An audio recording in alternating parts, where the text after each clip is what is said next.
오늘은 여러 부동산 값에서 유명하신 고라바덕 고객님이 쓰신 내용을 소개해 드리겠습니다. 아파트에 투자를 하는 데 있어서 아주 좋은 말씀을 해 주셔서 투자를 하시는 여러분께 전달을 해 드립니다. 그리고 이 영상은 고라바덕 고객님이 허락을 받고 제가 유튜브 제작을 하고 있습니다. 잘 만들어서 내용을 알려드린다고 말씀을 드렸는데 제가 유튜브 쳐봐라 잘 만들지는 의문입니다. 그래도 열심히 해보겠습니다.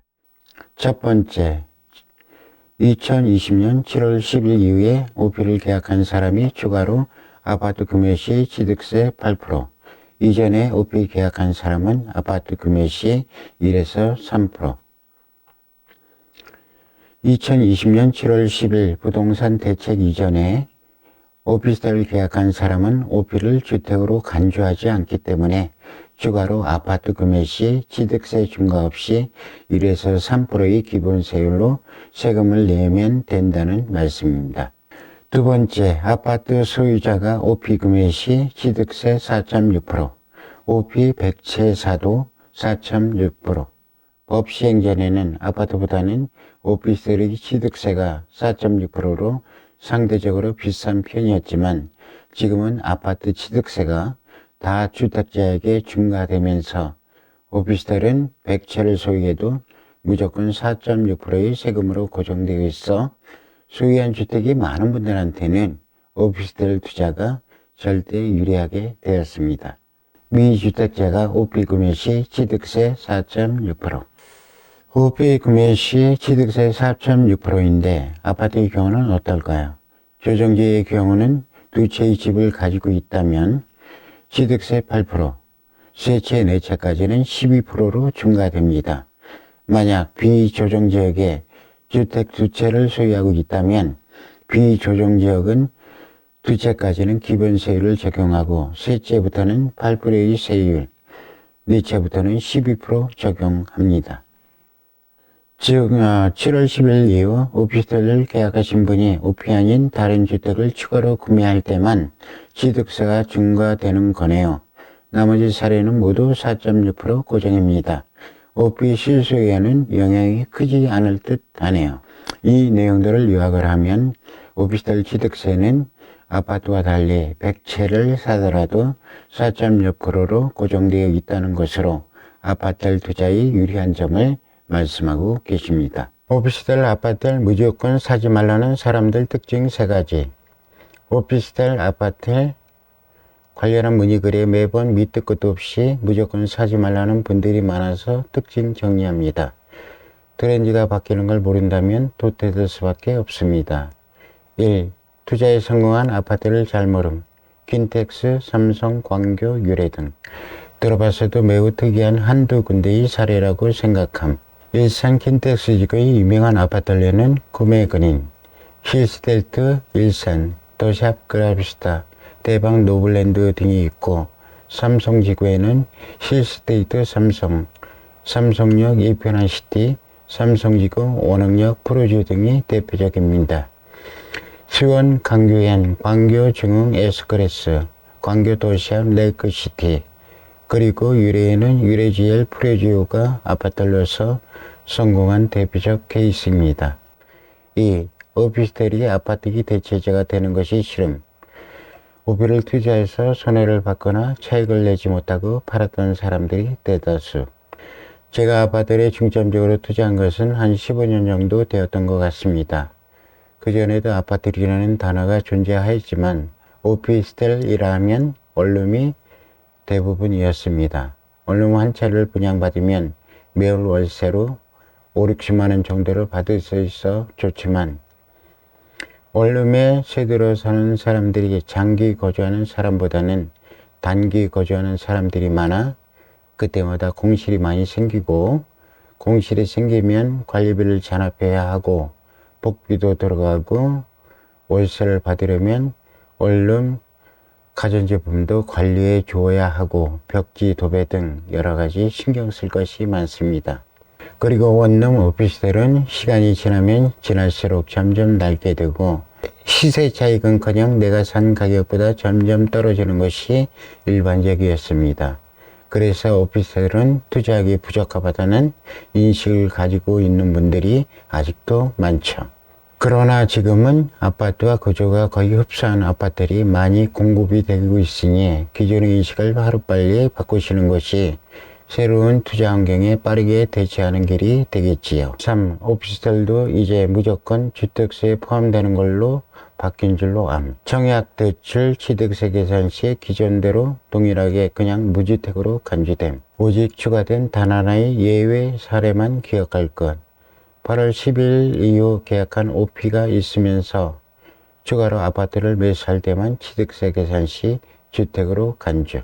취득세 계산 시 조정지역 기준 아파트 취득세는 한 채의 경우 1.1에서 3.3%이나 두 채 취득 시 8%, 세 채 취득 시 12%임.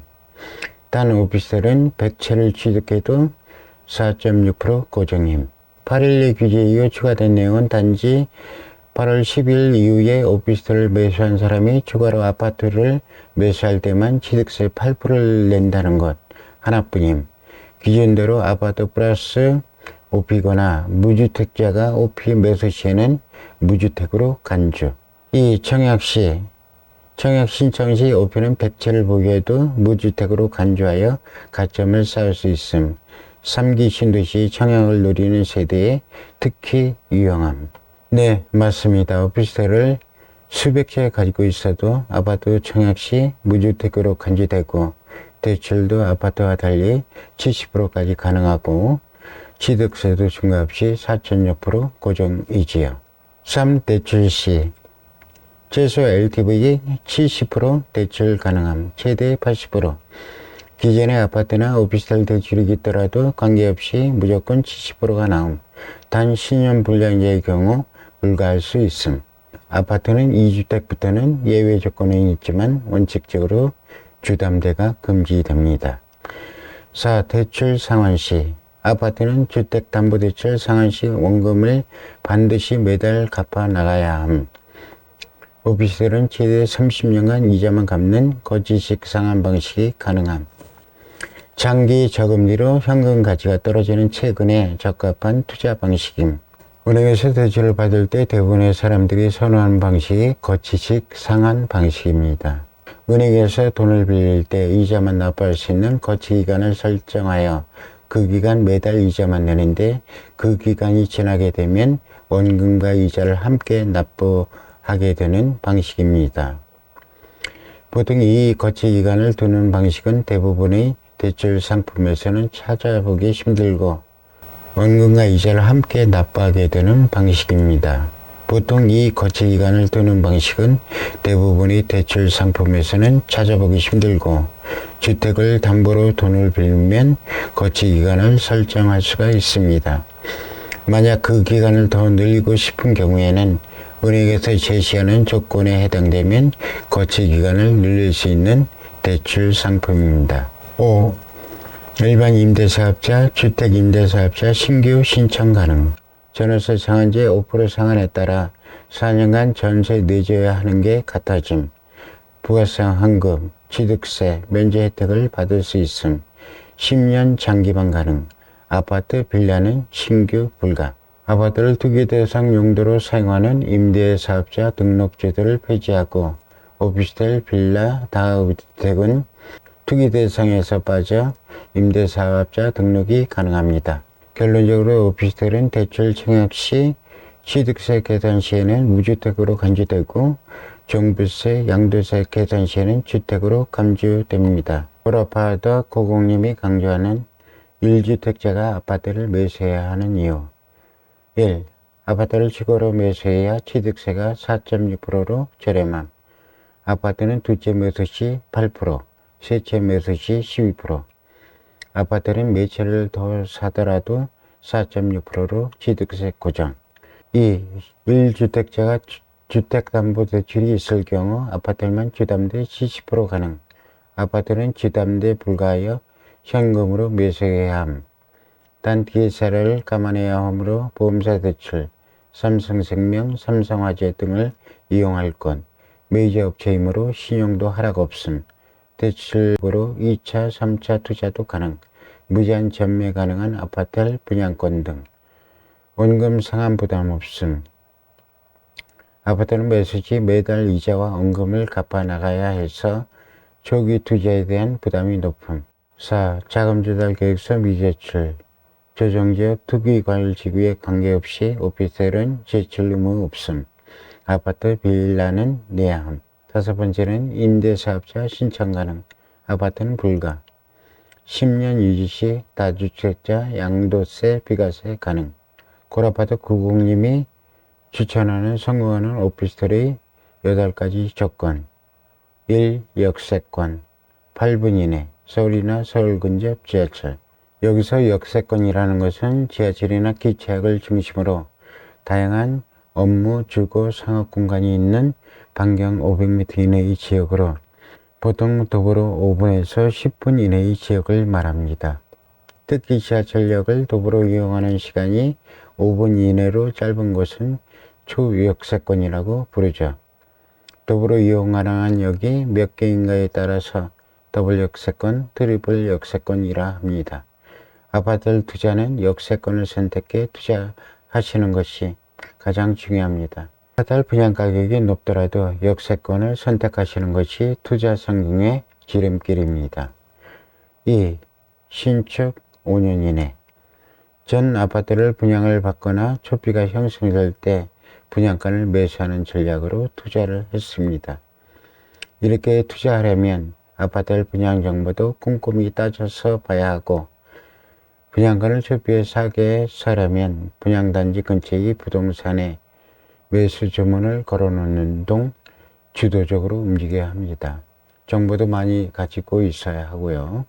정보는 부동산 카페에 가입하셔서 투자할 아파트에 대한 정보를 수시로 접하는 것이 중요합니다. 부동산 투자를 하시려면 카페 가입은 필수이고 부동산 카페 카톡 단톡에도 가입을 해서 많은 정보를 습득하는 것이 제 경험상 지름길이었습니다. 3. 브랜드, 실스테이트, 이 편한 세상, 프로지오 등.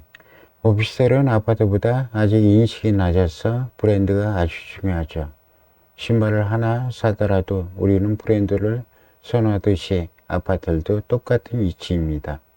브랜드가 값이죠. 4. 대단지, 500세대 이상 관리비가 내려가고 커뮤니티가 들어옴.